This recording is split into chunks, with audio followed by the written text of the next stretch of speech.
Was poppin', was poppin', was poppin'. Welcome, Nicky and Moose. I'm Nicky. That's Moose. What's up, Moose? What up, y'all? And on this episode, it's very special. We have a kid from Philly who is now a man who's a multi-millionaire. Retired his wife, retired his mom. Killer in the event space. Killer marketer. Moose, who we speaking about? Man, first time on the show, we have the one and only, y'all, Nehemiah Davis. What up, what up, what up? You hear him in the background. Hold on. You hear him in the background. Let's get into this intro. Two kids from Queens, cut from a different cloth. Now joining forces, helping you to elevate your personal brand. Yeah, I'm talking about Nicky and Moose, bringing you a never-before-seen perspective into the mindset, the mentality, the behaviors, the driving force, but more importantly, the stories behind the people and brands that you know and love the most. And you know, before we get into this episode is sponsored by ECAMM Live, the #1 all-in-one streaming platform that allows you to not only stream on Twitter, Facebook, Instagram, YouTube, you name it, they could do it, but they could also do video isolation, audio isolation, transitions, text, everything that you see and hear from Nicky and Moose is done on ECAMM Live. So if you want your 14-day trial, go to www.nickyandmoose.com/ECAMM. That's ECAMM. Now let's get into our guests. What's up, Neo? What up? Appreciate y'all having me. I'm excited to be here. I'm amongst some goats today, you know. It's always good when you in the habitat with some killers, you know. Don't do that. Look, let's start it off right. We need to know the story. We heard it. Philly, you know, where crime rate is like 60% up from robberies, 500 homicides, over 500 homicides alone last year. And now you are who you are now. How did we get here? And so that's a long story. So I'm gonna give you, I guess, the condensed version. So born and raised West Philadelphia, raised by my mom and my grandmom. So I guess single mother, but my mom had some help. Thank God for my grandmom. And you know, drug infested neighborhood. I really thought I would become a drug dealer. My dad been in jail since I was 2 for committing murder. My dad was selling drugs, gang banging, like that was his thing. So I almost really think that my dad had to go to jail so I didn't have to. When I really start to reflect, because you know the power of environment. You normally become like the thing that you see the most. So me going to this particular school, me being raised by my mom and grandma, raised in a drug-infested neighborhood for a huge part of my life. So that's what I thought I would become from me watching people do this all day long. But my mom had a slightly different plan. She was like, yo, I need to give my son the best life I can with the money I have. And you know how we generally do that is something called education. We all know we're all growing our businesses because we're constantly educating ourselves and getting educated. So she sent me to a school where I got to be the minority, right? 50 African Americans out of 1,000 people in the school, right? And my favorite quote by Oliver Wendell Holmes is, once your mind is expanded to a new concept or idea, it's hard to go back to his original way of thinking. Day one of going to that school, I envisioned a new life. I started to see all of these kids driving brand new cars to school. Mind you, we take an hour commute there every day. Had to get on a bus, had to get on the train, like walk up a hill. But every day I would see this. I'm talking about lacrosse fields. And for me, coming where I come from, I'm like, wait, this is a whole new world. I was spending out at my homies' houses. You know, they had pool houses. Like, it was just a different situation. So I went there, ended up getting kicked out of that particular school. That's when I learned about mentorship. When I went to a 12th grade, I'm like, man, you got to get a guide, right? And I found this young lady who helped me. Then I went to college. Mind you, up until this point, I had 9 jobs. Got fired from every single one of them jobs. And my final job, which was my favorite, this is like really my turning point for me. Once your mind is expanded to a new concept or idea, it's hard to go back to its original way of thinking. As I stated, I was working at the private airport, seeing millionaires and billionaires every single day. And I believed in my mind I can become that because I now saw it. Like prior to working there, I didn't know private jets exist. I didn't know that was a thing. I would see millionaires and billionaires every day. I've been on Trump plane, TD Jakes plane, all the owner of the Cowboys planes, all these different people. But that made me believe it was possible. Someone told me the other day, just last night, exposure equals expansion. So when I saw that, I started to believe I could do that. So fast forward, I got fired from that job. And at that moment, I said, Neo, I got to stop blaming everybody else for what's going on in my life. And I made up my mind, that was 15 years ago, that entrepreneurship must work. Started a fruit truck, started cleaning, started junk removing. I just kept starting businesses, and I have yet to stop 15 years later. So that's just like a quick nutshell story. But I just tell people all the time, like you got to make up in your mind this thing must work. It ain't going to work if you're depending on somebody else. I mean, you can work a job and depend on that, but you got to set up in your mind, I must make this thing work. And that's what I decided to do. And I literally have not looked back since. So That's so Man, good. that's powerful. Yeah, that's powerful. That's powerful. I love one of my favorite things I heard you. I was telling Nicky, I was working out to Neo this morning. I'm like, yo, as we get ready for this interview, I'm taking a lot of your stuff. And one of the things I heard you say, which I really like, was mindset is more important than skill set. You know, talk about the importance of that, especially with you making the decision to go from Philly to where you are now in Atlanta. What went into that decision? Yeah, so mindset is everything. It's unfortunate that when we talk about mindset to our people, oftentimes is looked at as fluff, right? It's like, you know, get to the gyms. Tell me how to do this. It's irrelevant if I tell you how to go do this if you're scared to do it. Like y'all teach people about content and all of that. Nicky, like, yo, just put out the content.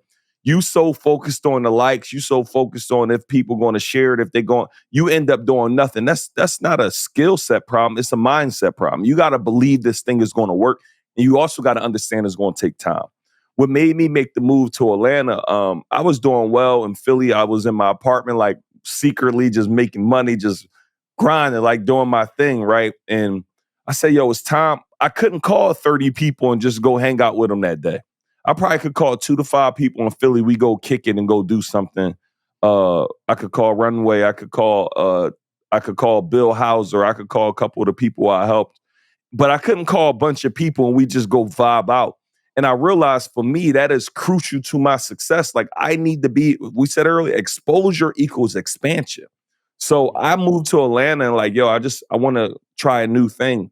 And it put me around 50 people like me instantly. So I increased my income by doing nothing else other than moving. Why? Because once you're around a bunch of people or thinking at a higher level, once you're around, your environment is going to, you normally become a product of your environment. Luckily for me, I didn't go to jail. I didn't get in mad trouble, you know, in the law system because I was so focused once I made a decision that this thing must work. I didn't take my foot off the gas since. So, but coming here really just changed a lot. It just really intensified my grind, just made me go harder because I'm around a bunch of people going hard.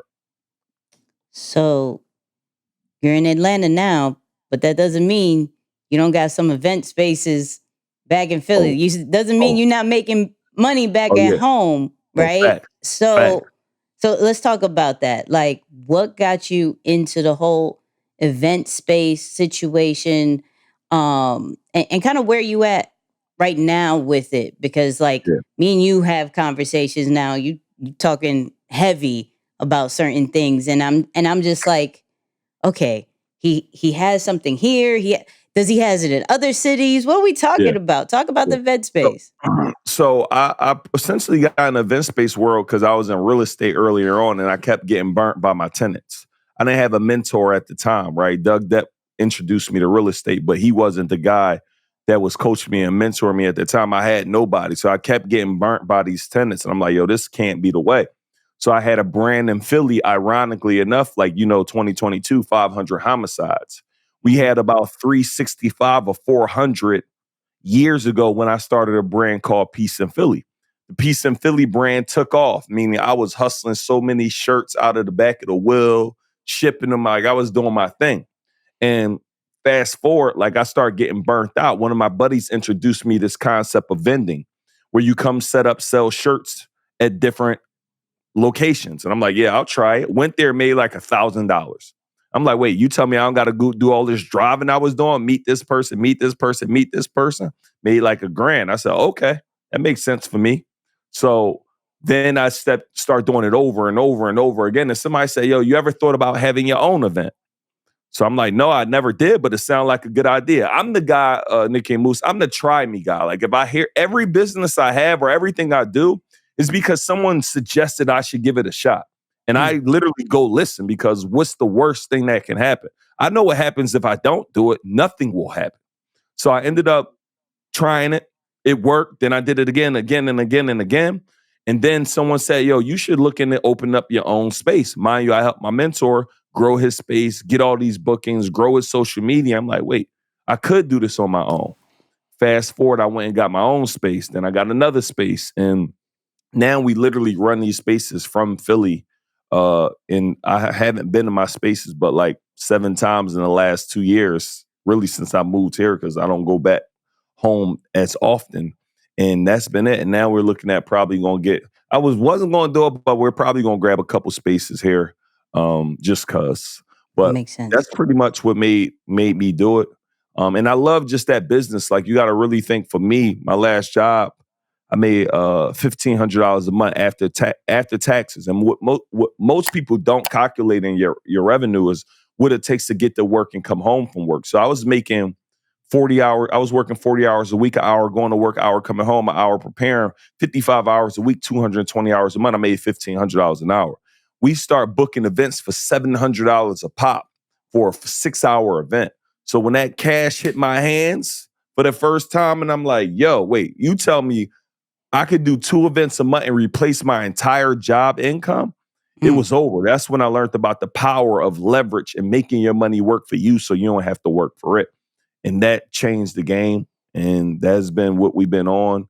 I probably helped 500 people around the world do this exact same thing. So I'm excited about it. Yeah.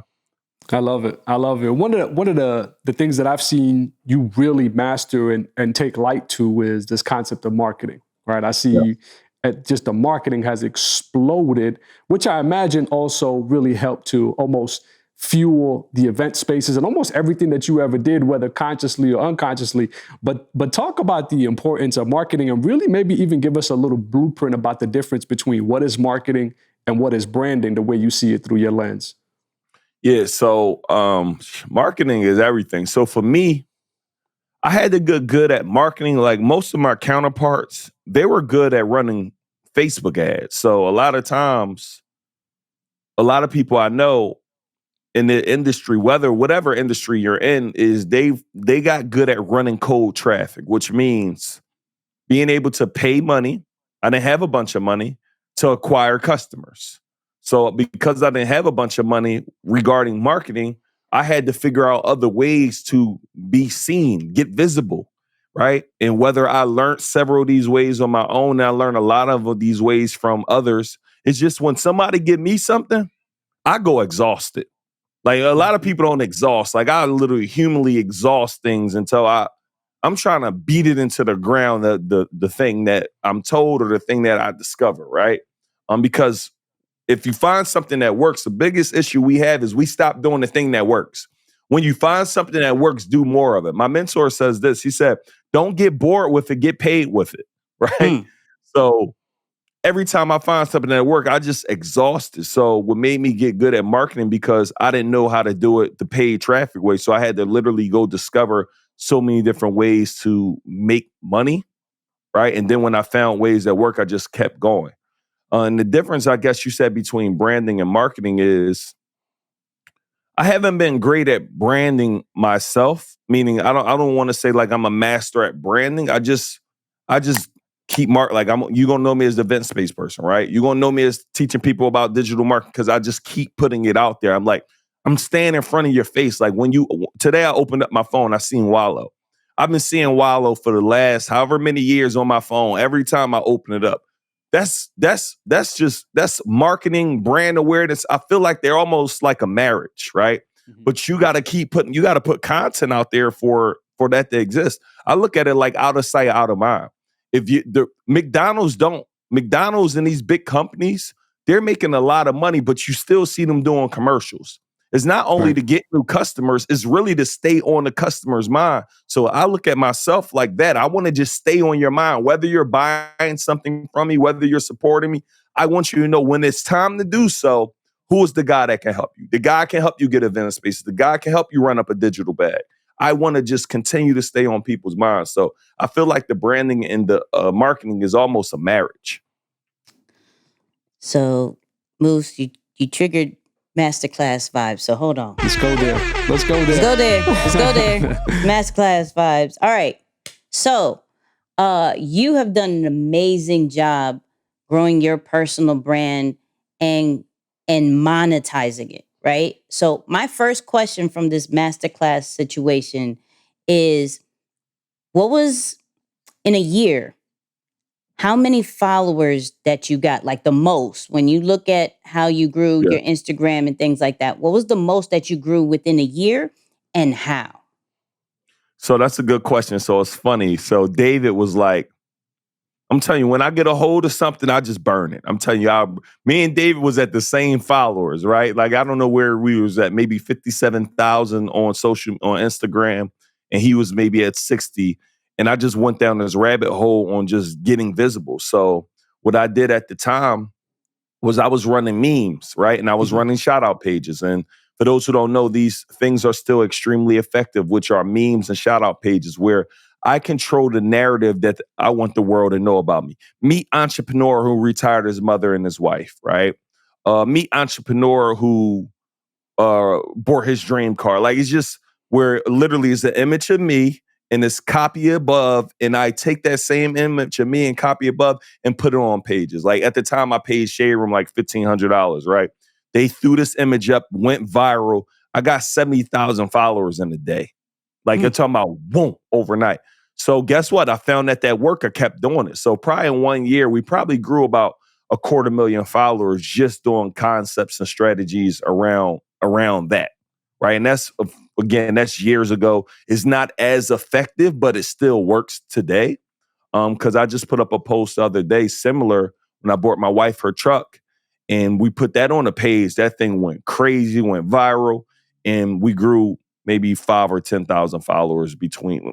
Like last month, we probably grew about 20,000, 30,000 followers, because that's when I really started getting back in the shout out pages, and I took off from them, doing them for over a year. So again, that's finding pages that you can pay, right? And once you find these pages that you can pay, they're going to now blast you with your narrative, with your copy, with your story, and you're going to grow your audience. You're going to get customers. You're going to get emails and numbers, and it's just going to keep being like a growth. So essentially for me, another way that we were able to do this is we were running a webinar every week where you guys go to eventspacemasterclass.com, you'll see like the whole setup and hack it. But what we do is we run a webinar every single week. And what happens was we're running on these shout out pages. So it's 3 things we're doing when we're running. So we're paying these pages for us to run, of course. But when you come to my page, you're now following me. You're now going to my bio, you're opting in. So you give me your name, your number, your email. So it almost becomes a self-liquidating offer where, and then at the end, if you like what we're talking about, you buy the product. And even prior to it, you're able to buy like a book when you're on this prior to the webinar.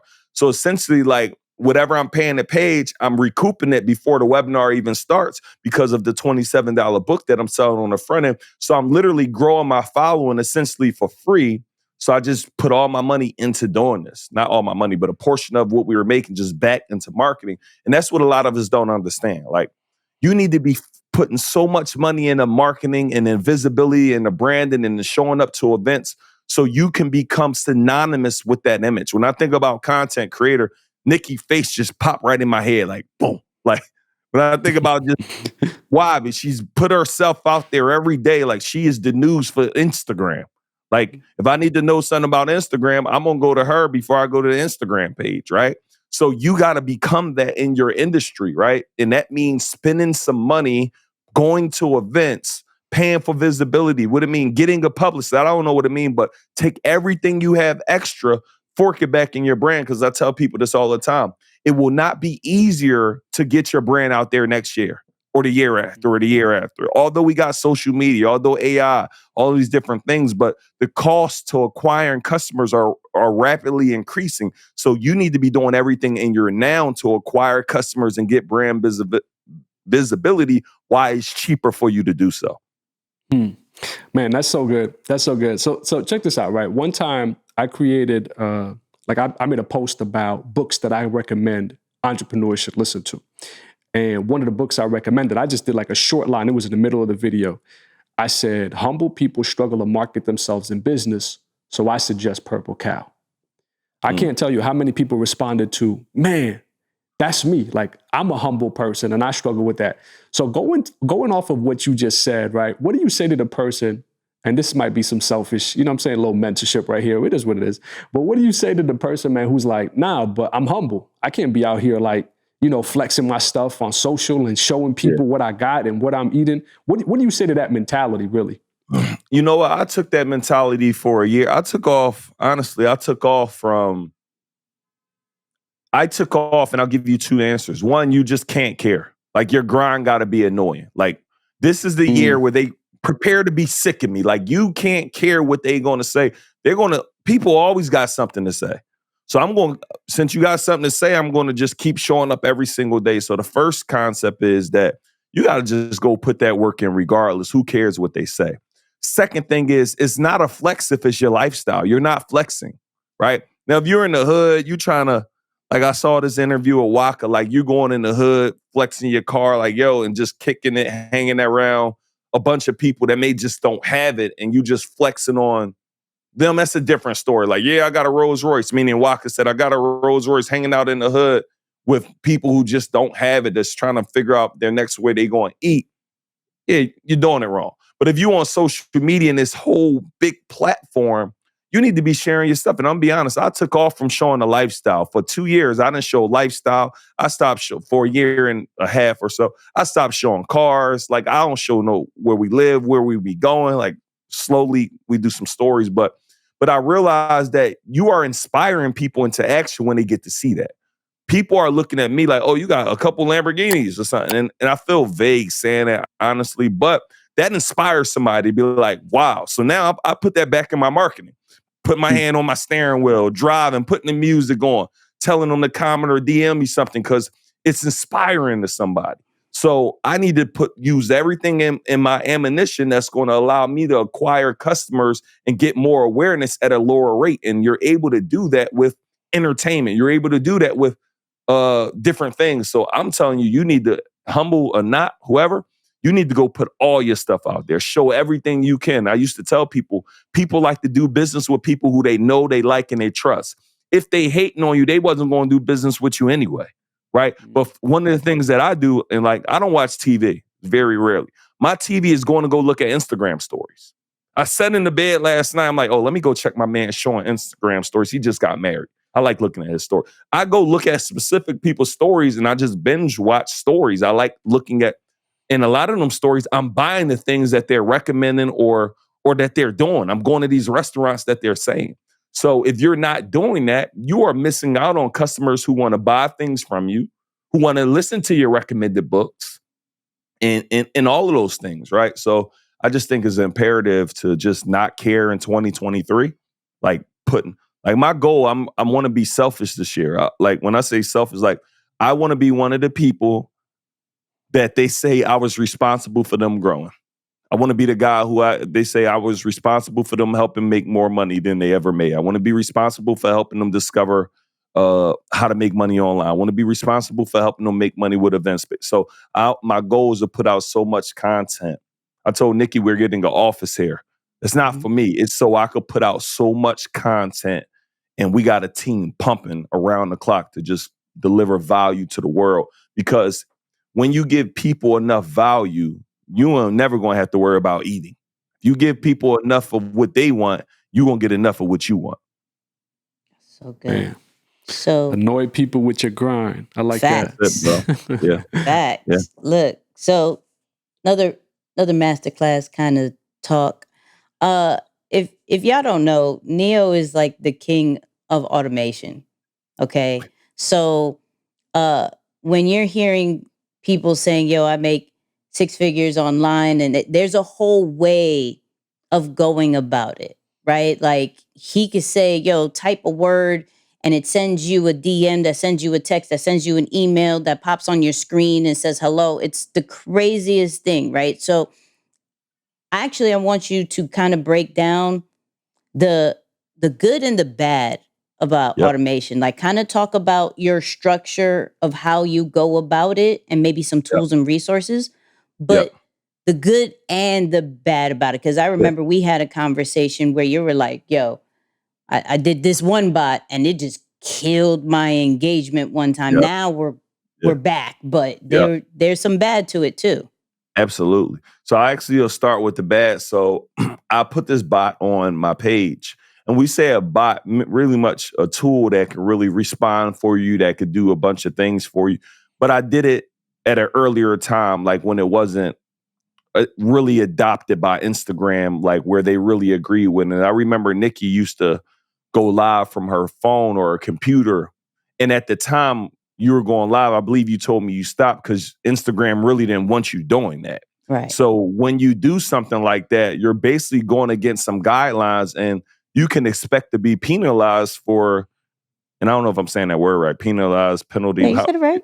All right, cool. You can expect to get in trouble for doing so. It's like when you do a crime, it's a possibility you're going to have to do some time. So for me, I had this bot running, but one day it just went crazy. I put up a post and it was like thousands of emails and DMs, and they probably looked at me as spam. And I want to say they just shadow banned my account. So what that mean was now less people are seeing, still less people see my stuff. My engagement is down, crazy down based on my audience. I've never bought a follower or nothing like that. So based on my audience, my engagement is not the greatest. So that's why Nicky's a sniper. I'm Nicky's a sniper with content. No, I'm just throwing everything out there because I'm hoping one of these things take off. So with automation, the bad thing is don't use it if it's not really accepted by the platform. So I would do some research, read the FAQs, read like just what is the platform offering? Do they frown upon this or are they in agreement with it? And normally Instagram's so big, but other companies, you could send an email to support and ask them. You can find out, hey, or get an account rep to see, yo, do you guys agree with this? So that was kind of the bad on automation. The good on automation is just y'all the time. Like you got to really think about this concept. So I can tell somebody, yo, DM me the word ready to learn this. And this is real. Since we're on live, if you're on Instagram, DM me the word SOP, right? And I'll give you guys an example, right? DM it, comment it, however you want to do it, right? Instagram Neo Deviso, right? And the number one thing is this. When you are creating like you want to make whatever that reason you have them DMing you irresistible. Every day I'm getting 10 to 20 blue checks in my DM, them DMing me influencers who would never message me because they want this thing. I tell you, yo, I'm going to show you what to post, when to post, how to post, so you don't have to post. I'm going to tell you all of those things. So people are like, wait, I can automate like my social media? And now that you're saying I'm going to add the tools actually also to automate this stuff. But more of the story is now I'm getting people to opt in, give me their phone number, give me their email. Why? Because I'm giving them something, a great resource that they want. So now when they opt in, you got to think about it. I'm getting their number. So, hey, thanks for opting in. Let me get your phone number. They're giving me their number, their real number, because they like, yo, this is how they're going to send me the product. After they opt in, they now, guess what? They get the product. That number now gets zapped over to, we use Mobile Monkey. You guys could look into Mobile Monkey. I wish I have no affiliate. I need an affiliate for this. They have one. Yeah, I got to get it set up. Go over to Mobile Monkey. Boom. Then once it go to Mobile Monkey, it now go to our mobile text alerts account. If I want, I can make this send you a direct message, send you a text to your phone as well. We didn't add that part yet. But now I got your name, I got your number, I got your email, all off of this one thing.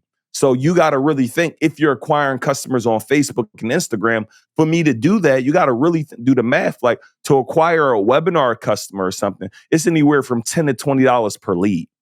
Every day I'm acquiring 100 to 500 leads per day, leveraging this automation. And then I don't have no one respond. I have not a human inside doing it. I have a bot just constantly running because if it takes somebody, it will take you 8 hours to go respond to 100 to hundreds of DMs, like a real person in there. Now, this can be a VA. So you're literally removing human error. You're removing somebody missing, responding to people. And guess what? It's like a 3-4 message system. So you got to wait for them to respond back. Then you got to do it. It will become a full-time job for 2-3 people. Now, it depends on how frequent your Instagram is. Like, you may lose some of your personal conversations, but you're able to segment. So I got my priority box and I put everybody else in that middle box, right? Where we're just getting to know each other. So that are some benefits to the automation. Is just that, when somebody comment on my live, I'm able to message them. We went live the other day, right? And I probably got 500 people that comment the word class. And the cool thing about some of those people is a huge amount of them probably didn't know me. Some of them came from Marcus, some of them came from Nikki, some of them came from Rosina, but we are giving so much value. They're like, let me go in and see what else they got. I'm going to give you guys a class for free. Now, one of the downsides of this is we do have appointment setters and people who work in our direct messages. So they got to do a little bit more filtering through because of all these extra messages that we're sending. So sometimes mess up the conversation that they started, because now it's all we at the bottom, because every minute you got a bunch of more messages coming in. But you have to start looking into automation in every area of your business, because human error is there. Look at McDonald's. Like, they're literally, in Texas, the McDonald's have no employees. Walmart is going that way. If you don't find a way to get good at something, your job is in jeopardy. Like you said the other night on live, you like, man, like copywriters, everybody's about to become one, because you could just use that chat. What is it? GPT chat or chat GPT, write up something. And I literally said this, here's a play for somebody. Because everybody don't know that exists. Like, people who are not online, they don't know it exists. In most entrepreneurs right here, they're not sending emails to their customers. Most of them. 90%, I can tell you, they're not emailing their customer monthly, weekly, daily, none of that. So, I want to go ahead and send you 15 emails per month to your audience, right? I'm going to manage it. I want to set it up. It's going to be $1,000 a month. You go get 10 customers to do this. You had a $10,000 business. You're sending 15 emails a month, and you got a whole automation system writing them all for you. There's so many ways to make money. It's just you got to go acquire the customer. Like, that's a 6-figure a year business right there. Very simply, because you're offering a service that these individuals don't have. You're going to make more money sending emails to your customers than not sending them. I can assure you that. So it's so many plays that you're able to use. You gotta start thinking outside of the box, and you actually just got to do it. Like, the biggest problem I see with people is they're in their head. And I'm pretty sure y'all see that with content creators. Like, they're so focused on, I wonder if this is going to work. The posts that I think are going to hit, them things do nothing every time. At all. I'm telling you, I be thinking the post. I'm like, they like, we've been doing the slides because Nikki said, you got to create more engagement. Like, you can't just be comment yes. So we're doing slides. Like, we're trying to give real value. And they send them to me. I'm like, oh yeah, this don't hit. That thing do nothing. And then we did one about a morning routine. Like, the John went crazy, and I thought it would be garbage. So she sent it to me. I'm like, go ahead. But it went nuts. So y'all got to get out your head. The things you think that are going to work sometimes don't work. Like, some of you waiting for a professional videographer, hiring all of this. Pick up your phone. My best videos is when I pick up my phone and start recording just like this, throwing it out there, and they go crazy. All that professional stuff sometimes people don't want as much polished stuff. They want authentic stuff sometimes. And correct me if I'm wrong. I'm noticing that for my stuff anyway. No, it's true. Actually, I went over a creator, and if y'all don't follow him, his Keith_Lee125, right?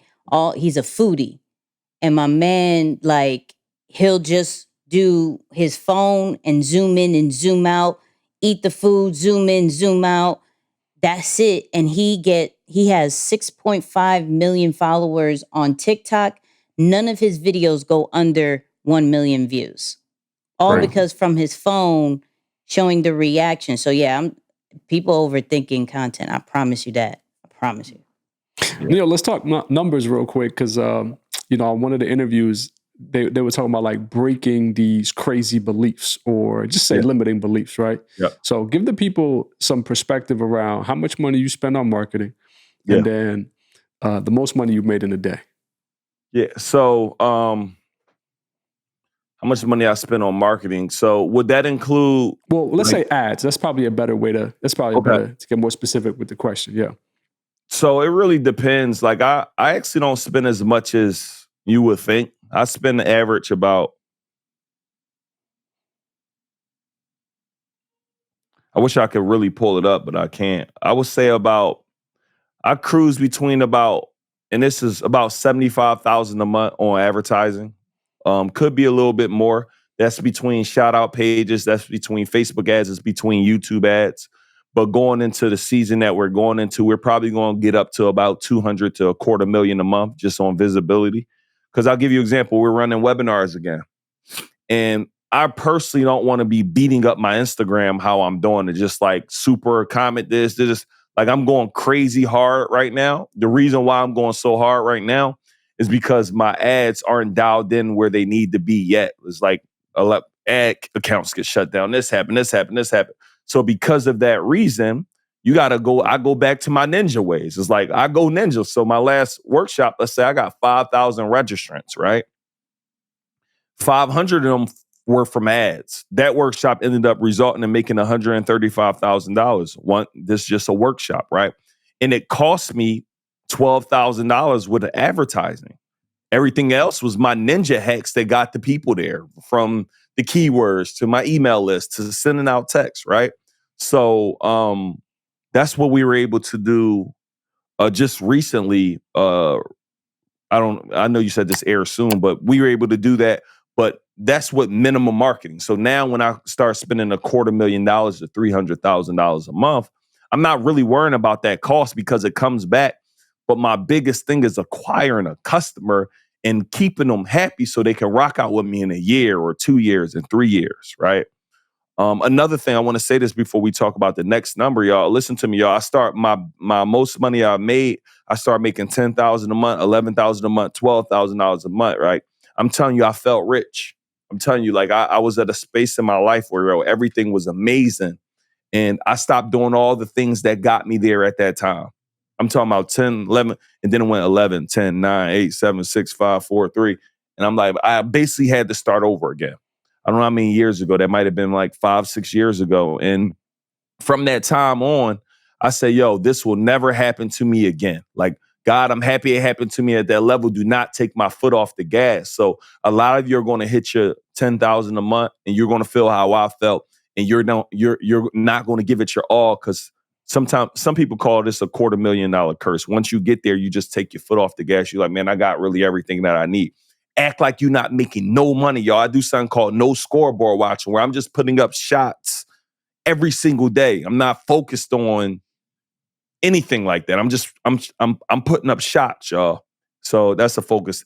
And I honestly don't know what the most I made in a day. That's a good question. I would say a little over $1 million in one day. I don't know the most though. It's around those numbers. I was able to do it a couple times, thank God, but I would say something like that. Leveraging digital marketing and being able to speak and communicate, man. I learned, and I'm talking about this from being a horrible speaker. It's just focusing on it and getting good at something can allow you to produce the things you want. For all the naysayers, you know what I'm saying? Just one time for the naysayers, just so one time, so they can see how it works. I honestly don't even I don't talk about anything I don't really talk about finances or anything like that, because I realize that most people, they can't even believe, it's when you say you making 10,000 a month, sometimes a person will frown at you, because we've been in an area of, we've been around people who are non-believers all our life. So when you say you're doing that type of number, I realize the posts that do better for me isn't when I talk about someone like a Carter who I help make millions of dollars leveraging online. I'd rather go ahead and talk about somebody who I help make their first 3,000 in a month, their first 10,000, because it's more relatable. The million seems unreachable. $1 million in a year is crazy. $1 million in a day is like, yeah, right, you lying. It's cap. It's all type of cap on it. So I don't even really go into that. I just talk about more things that are believable so our people can start elevating. But the more you learn, at some point you get to remove the L. People are generating crazy amount of money online. Look at the content creator. I don't know his name, but some dude on TikTok, African brother. Like, I think he's going crazy on TikTok. I don't know his name, but the silent dude? Yeah, the silent dude. What's his name, Moose? I messed it up last time. I ain't even gonna try. But I know exactly who we're talking about. Yeah, but I think they said he get anywhere from 150,000, maybe $250,000. Now, maybe understating that for a post on TikTok. That's crazy. Yeah. He's just putting out content, right? But that would sound unbelievable until you see it. So I just tell people, man, my guy Aston said it last night. Exposure equals expansion. I'm like, wow, I really see that now. So that's just powerful. You got to start exposing yourself to people who get it and doing it and believe. I didn't know you could make $50,000 from a speaking engagement until I saw ET do it. I said, oh, okay, this was happening over here. It's possible. Yeah. That's good. Let's talk about the power of collaboration, right? Yep. Everything from circles of CEOs to you literally having like a monthly spot on Shanz's podcast and jumping on other people's lives. Like, how crucial is collaboration to you? And in going into the new year, what is the strategy? Like, are you saying, for example, all right, I'm gonna keep this permanent spot on the podcast. We're going to do another event with Circle C. We're going to go do these things. Like, what is the strategy? Because I think those people who master collaboration, right, and have a strategy behind it is a lot more powerful than necessarily even the marketing dollars that you put into your brand. But that's just my opinion. But what about you? No, the collaboration is important. That's why I'm on Shan's for the monthly spot. And we got great chemistry, Shan's, Donnie, and myself. It just don't feel like work to me. Like, I just was talking to them about a spinoff podcast where we got our own just a whole new podcast that we'll put on the network. Right? I'm like, man, let's do a spinoff, right? So that was that. But I think collaboration is key. Like, it's something called other people audiences and other people's stages. Like, you only could get but so far by yourself. You need to be getting in front of as many people, brands as possible, whether it's giving value, collaborating, and doing deals together, because you can go further, faster together. So that's just something I've been on in 2023. Again, my goal is to be on 50 different podcasts, right? So I want to do monthly spots on about 5 podcasts where you got to really think about that concept. So if I do 4 monthly spots, that's 4 Let's do some numbers. So if we do 4 monthly spots, that's 4 podcasts I'm on per month. Mm-hmm. Even if it's not monthly, let's just say I do 4 podcasts a month. That's what, 48 for the year. So it's 4 a month. Then I got 4 of my own a month. So we talking about 8 podcasts a month, right? Now we talking about 10 clips per podcast. We talking about 80 clips per month. We ain't even talking about the shorts and all of that. We just talking about Instagram. Yep. 80 clips times 10 is 800. 80, 60. So it's just like call it $1,000 posts in a year on my social media. Had potentially a portion of those on their social media, but I'm just getting myself out there more. Like, more people are knowing I'm existing. And it's also not salesy. It's me giving real value where people could be like, oh man, I really need to tap in with this person. And he's everywhere. Right. So, and then just making offers when I can on these platforms, or just getting people from their audience into my world and just serving them at a high level. So I just think that's one of my strategies for this year. Definitely podcasting. We're adding a publicist to the team. We're doing brand deals. My goal is to make $1 million off of brand deals this year. So that's my next strat. We're hiring somebody specifically to just go get us brand deals, right? So how y'all promoted ECAMM, right? That's a brand deal, right? But I need y'all. I need the promotion piece, and I need the check from y'all. I'm trying to go after all of these people while I'm promote. Like, I got this Sony camera in front of me, 4 of them right now in the office, the FX30, A7S3. They ain't giving me anything. So I want to go out and create some content, go to them. What's up? So everything that I'm using, I'm now getting somebody to go reach out to all of these companies to go figure out how we can extract a minimum of $1 million extra for that. So that's one of our plays this year. More podcast visibility, more collaborations. The CEOs, I think we are going to do another event, and more giving back. I want to just start giving back to the community and to people more. So that's kind of some of what we got for the top of the year. More investing. I want to invest in other people's businesses and get behind other brands and be that machine for their brand. Like be that marketing machine, putting them on podcasts, right? Where I might be like, Nicky Moose, I got somebody, would you mind if they come drop some game? I'm starting up my own group where I'm bringing on the 5-10 people under the wing, and I'm basically going to consult them, right? They'll be my business partners, and we'll help push them to another level. They got to have something going on. So if y'all listen, don't come to me if you ain't not an idea. You already know. They were like, hold on. Yeah, you got to be cooking already, and we could just put you on the skillet. You know what I'm saying? No ideas. Neo, man, let me ask you, if you start today with what you now know, what you doing? Man, that's a good question. So first, I want to say this. If I was starting with zero, because a lot of people want to figure out how can I make money with zero. If I was doing nothing, I would learn sales. I will find somebody like a Nicky Moose that's selling a product, right? And I'm going to just go sell that on your behalf. I don't have to have a brand. I don't have to have no marketing. I don't have to have anything, right? So let's say Nicky, she got this package every month that I'm going to sign up for, right? I would go be selling that. I personally, myself right now, can go sell that package to 10 to 20 people right now.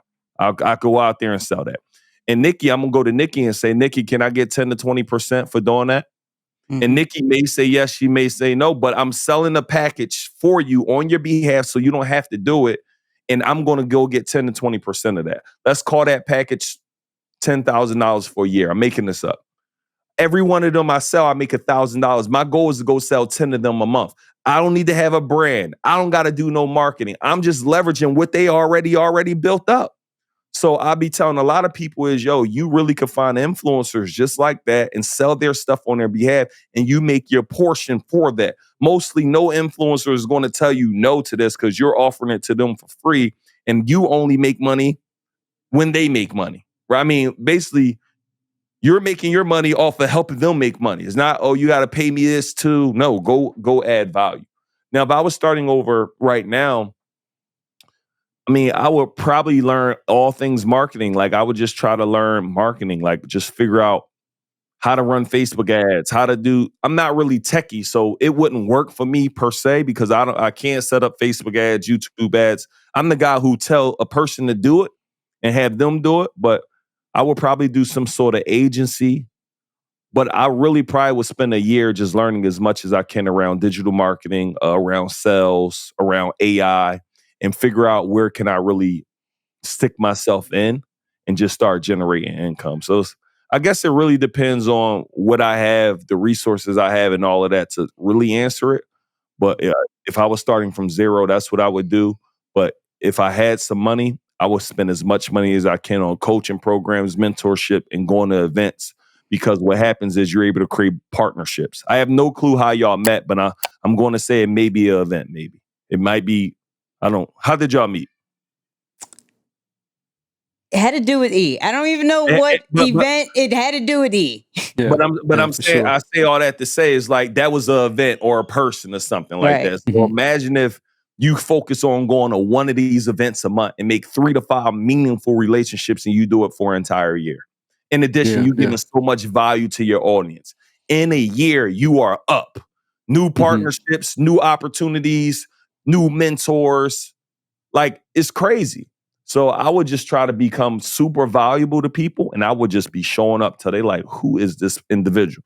Just most people don't got that grind in them to do that for long enough. So it won't work for most people. That's real. And the crazy thing is Nicky and I grew up in the same neighborhood. And we didn't even connect until we went to, we met at that event. So that's crazy. Yeah, I might have to pop up at one of your events, Neo. That's it. Yeah. That's the move. Pull up, bro. Pull up. You're welcome. So this is going to be one of my last questions, and it always goes around the work-life balance. Like you are always out there. We turn on Instagram now, YouTube, because you about to start killing YouTube and you're there. But you have, which shout out to your wife. I love your wife. You have kids. I think like a super brand new kid too. Yeah. Mom, you just the family man. Like, Yeah. how do you do it? Like, and how do you not only cater to your family, cater to your audience, but then also cater to yourself? Well, I got to really get better with the family piece, meaning I got to spend even more time with them. I got to be a little bit more intentional with it. But from the very beginning, my wife, like, I was in a struggle. Like, when I say in a struggle, I'm not poor. I got to live with my grandma until I was 20 something. So I ain't like, I ain't going to eat. But when I say, like, y'all, when I made up my mind to make entrepreneurship work 15 years ago, it had to work or it had to work. It was this or death for me. So I had to juggle multiple businesses and multiple things to make it work. So when my wife met me, I was already in my juggle mode of, yo, this gonna work. This was before a family. This was before anything. I got to go get it. So sometimes even now when I'm grinding, like my mom, my wife understand, yo, if I don't do this, y'all got to go back to work. Y'all want me to do this or you want to go back to work? My Right. wife can't imagine going back to work right now. Like she is not even, we got 3 kids under 3. Like she can't even, the thought is unimaginable to her. So, yo, I got to go do what I got to do. I got to go get on this plane. I got to go grind. I got to go to this event, even though I don't feel like I got to go put this work in that I don't want to put in because I'm thinking about I don't want to go back to where we were. I'm not trying to go back to doing the things that we were doing, right? So I just think it's important that you really put that grind in, but you do need to come up with some sort of balance. But I also feel like your counterpart is important. Before you date somebody, you got to let them know the vision. Like, are you willing to do this? Because if my wife told me, you can't work today, you can't go here, you can't go, that won't work for who I am because I have to go do this. So like it has to work or it has to work. I gotta grind. I gotta go put the work in. So I'm not the greatest person to ask for the balance thing, but you asked something about how do I cater to me? Like I like going and get massages, so I do that. That's like my guilty pleasure. I do that like 1 to 3 times a week. But everything I do, Nicky Moose, is I love it. It don't really feel like working to me. Like I don't like when I'm done here, I gotta go do an event with Shans and Trapper. It's not work to me. It's just like it's my life. It's what I asked for. So I Right. can't dare go back to God like, yo, I asked for this. I'm working too hard. No, I asked for this. So for me, just grind. But yes, I can't answer the question great on a balance thing. I haven't really figured out. Work is work to me. I feel like my life is just a blend. It's a series of family grinding. So I go out with my wife.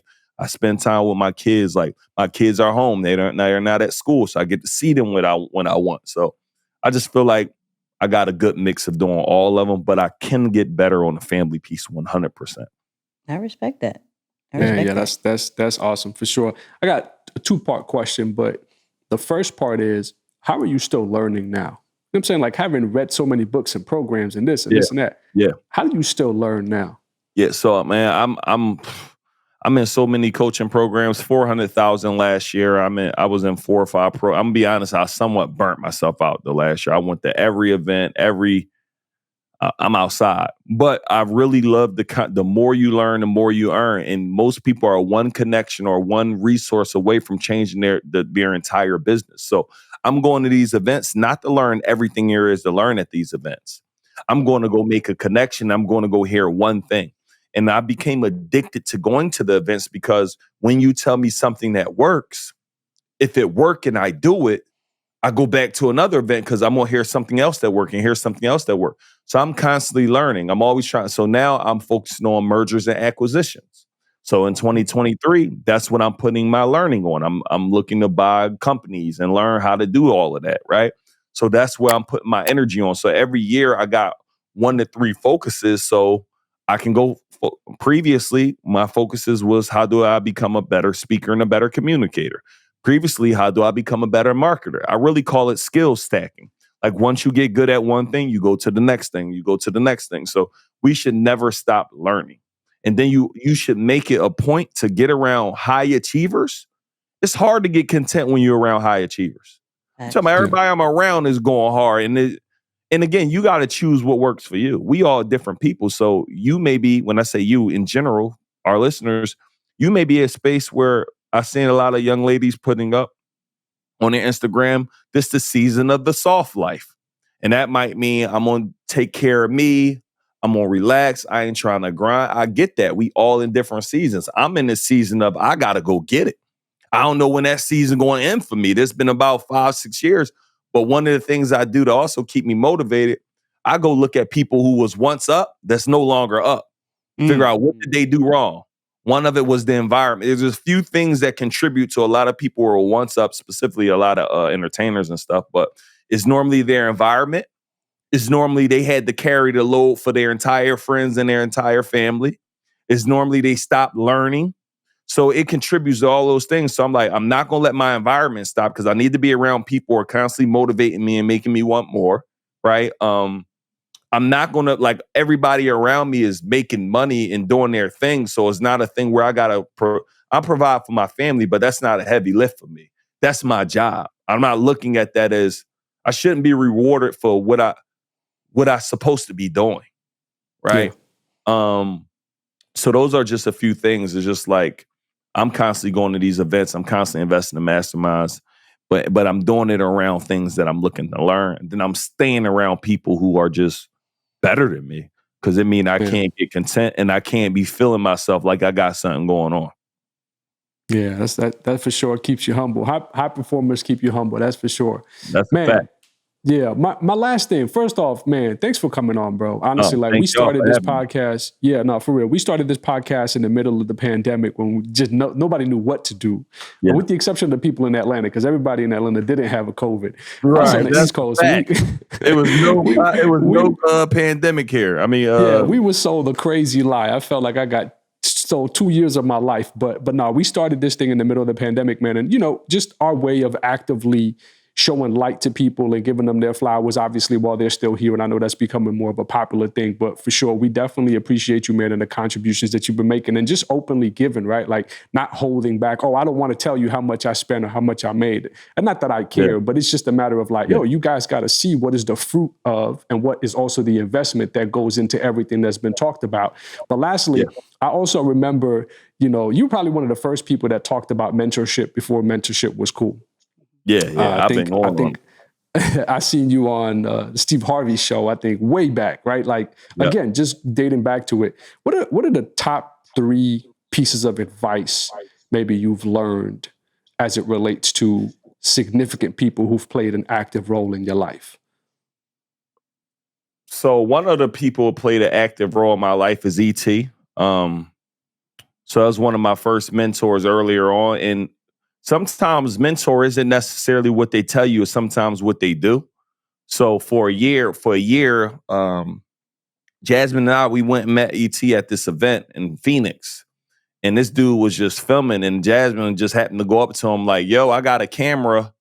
If you ever need, if you ever need some stuff. He said, yeah, we'll get started right now. And for the next year, I'm telling you, we was just serving this dude. We was showing up to every place, every event, on our dime, just serving. And I learned how he treat his wife, how he treat his team, like how he treat people. And I learned that. So that was one thing, is not only learn from what people say, but learn what people do. Because a lot of people want to come work for me. Like, yeah, I want to work for you because I'm going to get mentorship. No, you come to work for me is because you want to work for me. You're going to get mentorship in the process, but you got to pull that away from what you see and what you see me doing, not necessarily what I'm telling you. Do this, say this. No, you got to pick up what I'm putting down just from you seeing it. Second thing is, I've had so many mentors, but one of the things that impacted me was my guy, David. Just a Caucasian man, one of my first mentors. And I went to him extremely excited one day. And he was like, I was like telling him, man, I think I was doing well in my business. Yo, I'm doing this, I'm doing this, I'm doing that. Like, I'm crushing it. Yeah, I'm up. I wasn't making really no money like that even, but I'm up, I'm winning. And he said, cool, that's what you're supposed to be doing. I'm like, dang. And my mom like, no, this ain't what I'm supposed to be doing. I could be gangbanging, I could be dead, I could be in jail. So that resonated with me then, and it just made me not take my foot off the gas. I've literally have not taken my foot off the gas since he told me this, because I don't need flowers for doing what I'm supposed to be doing. So when he told me that, it just really made me think like, you need to really go out here and push. Like you need to just, because his son was at Villanova Law. They had a 7-figure startup. His daughter's doing all these things. So, yo, that's what you're supposed to be doing. And I would say the last thing would be, one of the things my mentor said, it's easy to make a lot of money in a short period of time than it is to make a little bit of money over a long period of time. You got to start understanding there's a whole lot of ways to make money out here, and you just got to focus on that. You got to focus on whatever you focus on expands. You want more money, focus on it. You want better relationships, focus on it. You want to become a better leader, focus on it. And I think those are like 3 different tips that people could put together and make you go hard. But the biggest one is everything is the environment. Who are you around that make you want more? And it's the belief you have in yourself. You got to really create a bulletproof mindset and believe these things are going to work. And if not, they ain't going to work. Whatever you, like you said, whatever you focus on expands. Facts. Oh. Look at that. All right. We always ask our guests 3 books that has helped you with your brand and your business. Go. 3 books that helped me with my brand and my business. See, y'all throwing a lot of stuff at me. I need to prepare for these. 3 books that helped my brand and my business. 7 Habits of Highly Effective People, because that helped my mindset. It taught me about beginning with the end in mind. It's one of the first books I read. Think and Grow Rich. Again, I feel like the mindset, you got to build that before you build a skill set or a brand. You got to know it's going to work. So Think and Grow Rich. And if I would say a branding book, so I never read a book on branding per se. You don't have to be branding. Whatever business, we good. Said branding or business, you good. Okay, so 7 Steps of Highly Effective People.